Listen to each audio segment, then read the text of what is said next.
Hola, tengan buen mediodía. Vamos a explicar un poquito cómo es el origen de las iglesias evangélicas que van llegando al Río de la Plata. La mayoría de ellas vienen desde Europa y son iglesias que nacen en la Reforma, iglesias que se llaman de trasplante porque han venido con las personas que se han mudado hacia estos lugares cuando se hizo la gran migración en diferentes épocas y diferentes siglos, ¿sí? Entonces tenemos entre esas iglesias que vinieron a Paraguay, Brasil, Uruguay y Argentina, diferentes líneas teológicas y de religión. Están los discípulos de Cristo, los metodistas, luteranos, presbiterianos, anglicanos, valdenses, reformados, bueno, y evangélicos también así llamados. Eh, quienes son luteranos son aquellos que tienen su origen en la reforma de Martín Lutero, y ellos vienen más que nada de la zona de Alemania y de Estados Unidos, ¿sí? Porque la iglesia o los luteranos llegaron primero a Norteamérica y luego vinieron hacia esta zona. Los metodistas vienen de la zona de Gran Bretaña, tienen su origen con Wesley, y él ha fundado en Argentina un colegio que es muy famoso, que se llama Colegio Ward.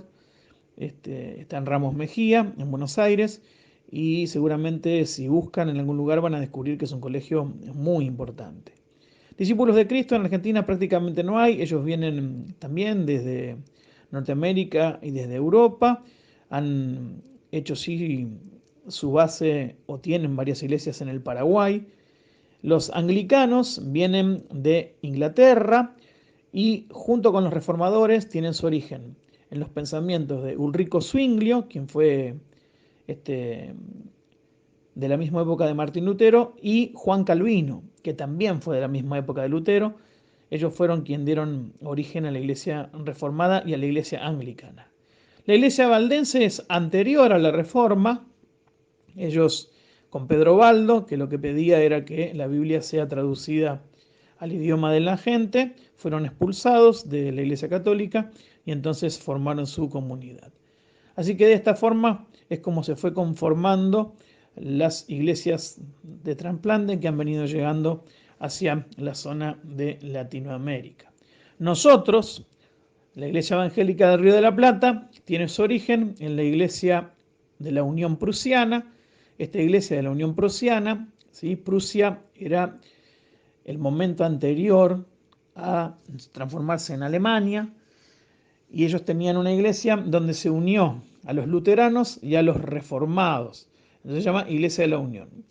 Y esta es la Iglesia Evangélica del Río de la Plata en Argentina. Hoy se llama Iglesia Alemana y o Iglesia Evangélica de Alemania, aquella Iglesia de la Unión Prusiana.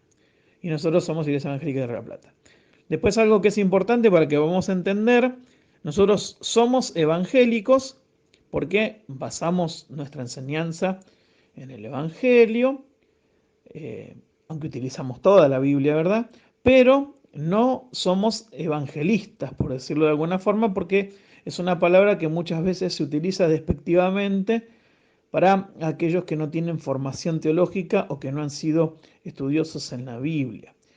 Estudiosos en cuanto a los niveles de exigencia que tenemos nosotros los pastores para poder servir en las congregaciones. ¿Sí? Por ejemplo, los pastores de la IERP, la mayoría han estudiado entre 7 y 8 años y después tienen que hacer un vicariato obligatorio de 3 años, así que son 10 años de formación antes de tener su pastorado.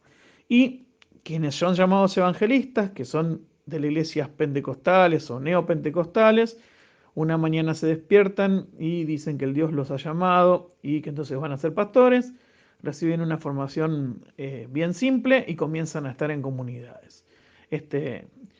No tienen una base teológica como la que manejamos nosotros, ni sustentable como la que manejamos nosotros en cuanto a los estudios de filosofía, psicología, historia, antropología, sociología, hebreo, griego y un montón de materias más que si les pongo a explicar vamos a estar media hora con esto.